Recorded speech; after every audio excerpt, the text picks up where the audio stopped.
রাত বিরেতে যে কোনো ঘটনার জন্য যদি 192 ডায়াল করি দ্রুত বিশেষ পুলিশের গাড়ি পৌঁছে যাবে এলাকায়। এমনই তিনটি বিশেষ গাড়ি মঙ্গলবার রাতে উদ্বোধন করলেন বারুইপুর পুলিশ জেলার পুলিশ সুপার পলাশ চন্দ্র ঢালি। প্রসঙ্গত দক্ষিণ 24 পরগনা জেলার মধ্যে গুরুত্বপূর্ণ পুলিশ জেলা হিসেবে বিবেচিত হয় বারুইপুর পুলিশ জেলা। একদিকে যেমন সোনারপুর, নরেন্দ্রপুর ও বারুইপুর থানা এলাকা রয়েছে, তেমনই রয়েছে ইএম বাইপাসের সংযুক্ত এলাকা।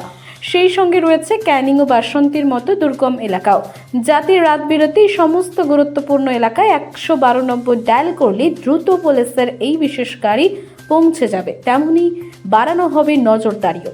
সেই সঙ্গে যে কোনো দুর্ঘটনা ঘটলে সাথে সাথে পৌঁছে যাবে পুলিশের এই গাড়ি। এই গাড়িগুলির সঙ্গে পুলিশ সুপার দপ্তরে থাকা কন্ট্রোল রুমে সরাসরি ছবিও পৌঁছে দেবে বিশেষভাবে তৈরি এই গাড়ি। সেই তিনটি বিশেষ মোবাইল পেট্রোলিং ভ্যানের আনুষ্ঠানিকভাবেই তার পথ চলা শুরু করলেন বারুইপুর জেলা পুলিশ সুপার পলাশ চন্দ্র ঢালি। মঙ্গলবার পুলিশ সুপারের দপ্তরের সামনে সবুজ পতাকা উড়িয়ে এই তিনটি বিশেষ মোবাইল পেট্রোলিং ভ্যানের আনুষ্ঠানিক শুভযাত্রার সূচনা করেন।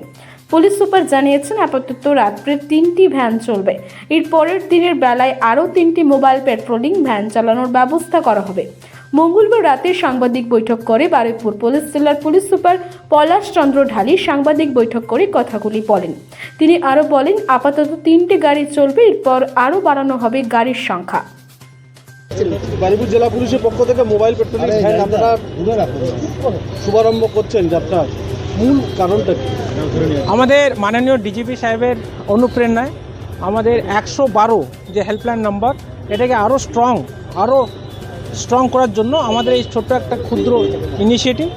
এটাতে আপনারা জানেন আমাদের প্রত্যেকটা থানায় একটা 8টি ভেহিকেলস প্রত্যেকটা জায়গায় ঘোরে, ওটা আমাদের ডাইরেক্টলি লাইভ ফিডটা আমাদের কন্ট্রোল রুমে আসে। এর সঙ্গে আপনারা জানেন আমাদের ইএম বাইপাস একটা ইম্পর্ট্যান্ট জায়গা, ওখানে অনেকক্ষণ রাত্রে লাইটস থাকে না, কিছু জায়গায় দুর্ঘটনা ঘটে, পথ দুর্ঘটনা ঘটে। এটাকে আরও আমরাকে অ্যাভয়েড করার জন্য রাতে স্পেসিফিক্যালি আমাদের 3টে জায়গায় 8টি গাড়ি বেরোবে। এটা ডাইরেক্টলি আমাদের কন্ট্রোল রুমের সঙ্গে যোগাযোগ থাকবে। কন্ট্রোল রুম আমাদের 24 ঘন্টায় শিফটে চলে, ওখান থেকে আমরা ডাইরেক্টলি লাইভ মনিটরিং আমরা পেয়ে আমরা কন্ট্রোল রুমে আসবে।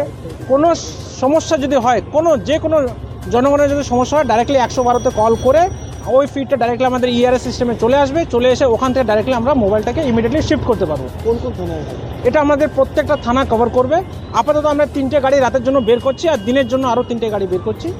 একটা আপনাদের ইএম বাইপাসে থাকবে, একটা সোনারপুর, নরেন্দ্রপুর কভার করবে, আর একটা আমাদের ক্যানিং, বাসন্তী ওইদিকের যে রিমোট লোকেশন আছে ওইগুলো কভার করবে। মোটামুটি রাতের সময় তিনটে গাড়ি একদম আমাদের হেডকোয়ার্টার থেকে বেরোবে, আর এটা কিন্তু একদম নিরাপত্তা মেনটেন করবে, এনশোর করবে। 24 ঘন্টায় এটা থাকবে? একদম, এটা 24 ঘন্টা থাকবে, দিনের বেলাও শিফটে চলবে আর রাতের বেলাও শিফটে থাকবে। মেইন উদ্দেশ্য হচ্ছে আমাদের যে 112 হেল্পলাইন, এটা কোনো সিটিজেন যদি কিছু অসুবিধা হয় তাহলে ওই ইআরএসএসে 112তে ডায়াল করবে, আমাদের গাড়ি within a very short period of time ওই ঘটনাস্থলে গিয়ে ওইটার সমাধান করবে। জেলাতে কি স্যার এটা প্রথম? জেলাটাতে আছেই প্রথম থেকে, এটাকে জাস্ট আরও স্ট্রং করা হলো। Thank you.